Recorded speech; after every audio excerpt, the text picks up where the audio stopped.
अस्सलामुअलैकुम। आज की वीडियो आपकी फरमाइश पर बनाई जा रही है। आपने कहा था कि शायरी पर कोई वीडियो बहुत दिनों से नहीं आई है।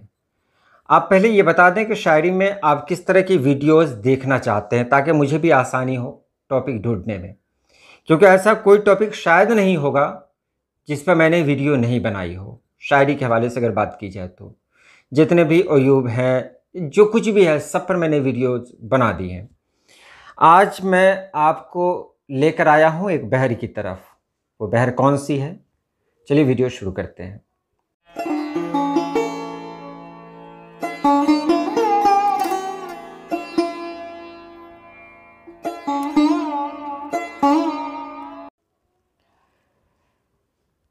बहर का नाम है हज़ज मुसद्दस महजूफ़। महजूफ़ कहते हैं जिसमें कुछ हज़फ कर दिया गया हो, यानी कोई बहर थी, मुकम्मल बहर थी, उसमें किसी हर्फ को हटा दिया गया हो तो वो महजूफ़ हो गया। अब जैसे मफ़ाइलुन, मफ़ाइलुन, फ़ऊलुन, तो यहाँ पर मफ़ाइलुन, मफ़ाइलुन, मफ़ाइलुन, तीन अगर मतलब एक ही तरह के अरकान होते तो बस इस तरह बनता मफ़ाइलुन, मफ़ाइलुन, मफ़ाइलुन, तो ये हज़ज मुसद्दस हो जाता, महजूफ़ नहीं होता। महजूफ़ इसलिए हुआ कि मफ़ाइलुन में लफ्ज़ को उठा दिया गया है और उसे मफ़ाइलुन, फ़ऊलुन बना दिया गया। तो मफ़ाई यानी लुन को हटा दिया गया है, मफ़ाई यानी मफ़ाइलुन, मफ़ाइलुन, मफ़ाई, तो मफ़ाई तो कहा नहीं जाएगा, इसलिए इसको फ़ऊलुन कह दिया गया। तो दो हरूफ हट गए, इसलिए इसको महजूफ़ नाम दे दिया गया। अब देखिए, इसमें बहुत सारे अल्फाज आ सकते हैं। मफ़ाइलुन, मफ़ाइलुन, मफ़ाई यानी मफ़ाइलुन, मफ़ाइलुन, फ़ऊलुन में बहुत सारे आ सकते हैं। जैसे कोई चेहरा गुलाबी हो गया है, या फिर मुझे तुम याद फिर आने लगे हो, या फिर मोहब्बत ज़िंदगी है मानता हूँ। इस तरह के जो भी अशार आएंगे, जो भी मिसरे आएंगे, वो इसी बहर में होंगे। लेकिन इसमें जो सबसे मारूफ गज़ल है, जिसको आप भी जानते होंगे, मैंने इसलिए ये वीडियो बनाई है कि हम आपको वहाँ तक ले चलें। मफ़ाइलुन, मफ़ाइलुन, फ़ऊलुन, दिले उम्मीद तोड़ा है किसी ने। आपने सुना है ना, दिले उम्मीद तोड़ा है किसी ने, सहारा दे के छोड़ा है किसी ने। उसके बाद कफ़स की तीलियां रंगीन क्यों हैं, यहाँ पे सर को फोड़ा है किसी ने। अब यहाँ पर खामी आपको मैं बता दूं, यहाँ पे सर को फोड़ा है, सर को फोड़ा नहीं जाता है, सर फोड़ा जाता है।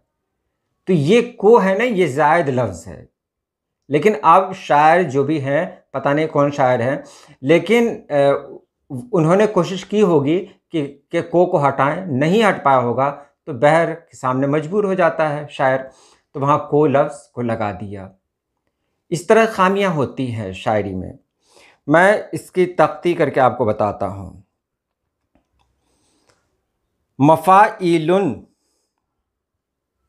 दिले उम्मी, मफ़ाइलुन, दतोड़ा है, फ़ऊलुन, किसी ने।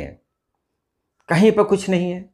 दिले, अब ज़ेर को देखेंगे तो यहाँ पर ज़ेर नहीं पढ़ रहे हैं, इसको ये की पूरी आवाज़ आ रही है इसमें। तख्ती में यही है। अब देखिए, तख्ती के बारे में मैं आपको बता दे रहा हूँ ताकि आप कल से बेहतर ढंग से तख्ती खुद करना शुरू कर दें। दिले उम्मी, मफ़ाइलुन, दतोड़ा है, मफ़ाइलुन, किसी ने, मफ़ाइलुन, मफ़ाई या फ़ऊलुन। इसी तरह सहारा दे, मफ़ाइलुन, के छोड़ा है, मफ़ाइलुन, किसी ने, फ़ऊलुन। अब दिले उम्मी, दिले उम्मी, अब मीम तो एक ही है, दो बार क्यों पढ़ रहे हैं? तो तख्ती की शर्त होती है कि आप जो कुछ भी तख्ती करते हैं ना, वो दो तरह से है। अल्फाज जो होते हैं वो दो तरह से होते हैं, एक मकतूबी, एक मलफूजी। मकतूबी अल्फाज वो होते हैं जिनको हम लिखते हैं, और भी वो हैं जिनको हम पढ़ते हैं। जैसे मकतूबी में हम पढ़ेंगे बालकुल, बालकुल मकतूबी में हम लिखेंगे बालकुल, और उसी को मलफूजी में पढ़ेंगे तो वो हो जाएगा बिल्कुल। अब बालकुल तो नहीं हो पाएगा, बिल्कुल पढ़ेंगे तो ये फेलुन पे आ गया। तो तख्ती के लिए एक शर्त है कि आप जो पढ़ते हैं, जिस हर्फ को जिस तरह पढ़ते हैं उसी तरह आप उसकी तख्ती करें। दिले, अब लाम में ये तो नहीं लगा हुआ है, लेकिन हम लाम में ये इसलिए लगा रहे हैं क्योंकि पढ़ने में ये लग रहा है। दिले, दिले। उम्मी, मीम को 2 बार पढ़ा तो तख्ती में भी मीम को 2 बार पढ़ेंगे, दिले उम्मी। और द तोड़ा है, द तोड़ा है। अब है, द तोड़ा है, किसी ने, यहां तो कोई दिक्कत नहीं है। सहारा दे, सहारा दे, मफाइलुन, के छोड़ा है, मफाइलुन। अब यहां पर के है तो काफ और हे ऐसे भी एक ही रुकन में गिनती होता है। नून है ना या काफ है के, ये एक ही रुकन में गिनती, मतलब एक ही हर्फ कहलाता है ये। तो अब यहाँ पर यह है कि अगर काफ और ये भी होता यहाँ पर, जैसे वो जाके लौट आया, वो जाके लौट आया, वो जाके लौट आया, देखिए 2 तरह से, वो जाके लौट आया, वो जाके लौट आया। तो अगर ये की आवाज़ हम पढ़ते, ये की आवाज़ हम में आती, तब हम वहाँ पर 2 हर्फ कहते। अगर नहीं है तो नहीं लगाएंगे। ये कहीं भी लागू हो सकता है, किसी में भी लागू हो सकता है, आप पढ़ के देख लें बस। इसके लिए ज़रूरी है कि आप उस्ताद शुरा के कलाम पढ़ें। अब इधर उधर फेसबुक इंस्टाग्राम की शायरी पढ़ेंगे तो जितना आप जानते हैं ना वो भी आप भूल जाएंगे। इसलिए ज़रूरी है कि उस्ताद शुरा के कलाम पढ़ें और एक बहर एक बार देख लें, एक बार बस, ज़्यादा बहर तो है नहीं। आप एक बहर में कम से कम 3 दिन लगाएं।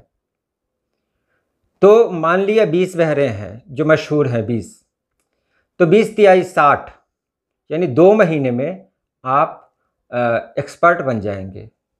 लेकिन परेशानी यही है ना कि इंसान जो होता है ना वो बहुत जल्दबाज होता है, कोई भी काम फौरी तौर पर करना चाहता है, बहुत कुछ सीखना भी है तो बहुत कुछ। तो अगर ऐसा करेंगे तो बहुत मुश्किल होगा। एक बहर लें और उस बहर को आप गुनगुनाएं भी, लिखें भी, उस बहर की जो गज़लें हैं वो ढूंढें और उसको 3 दिन तक, यानी पहले दिन आप पढ़ें, दूसरे दिन भी पढ़ें और तीसरे दिन आप कुछ लिखें। इसी तरह दूसरी बहर जो आपकी शुरू होगी वो चौथे दिन से शुरू होगी। तो अगर आपने ऐसा किया तो आप एक्सपर्ट बन जाएंगे, बहुत ज़्यादा मुश्किल नहीं है। हाँ, एक बात कह दूँ कि अच्छे शायर के लिए अरूज़ में एक्सपर्ट होना ज़रूरी नहीं है। मैंने बहुत सारे शुरा को देखा है जिनको अरूज़ की जानकारी तो नहीं है, लेकिन उनके अशार बहुत अच्छे होते हैं। तो ये जो फ़न है, ये फ़न एक अलग फ़न है। आप गुनगुना के भी बहुत कुछ कर सकते हैं। तभी आप कर सकते हैं जब आपके अंदर लगन हो, जब आपका ज़हन इसके मुवाफ़िक़ हो, तभी आपके लिए ये लाइन सही है। नहीं तो ये लाइन सही नहीं है, नसर की तरफ तवज्जो दें, ज़्यादा बेहतर है। बहरहाल आज के लिए इतना ही। अल्लाह पाक आप सभी लोगों को खुश रखे, आबाद रखे। अल्लाह हाफ़िज़।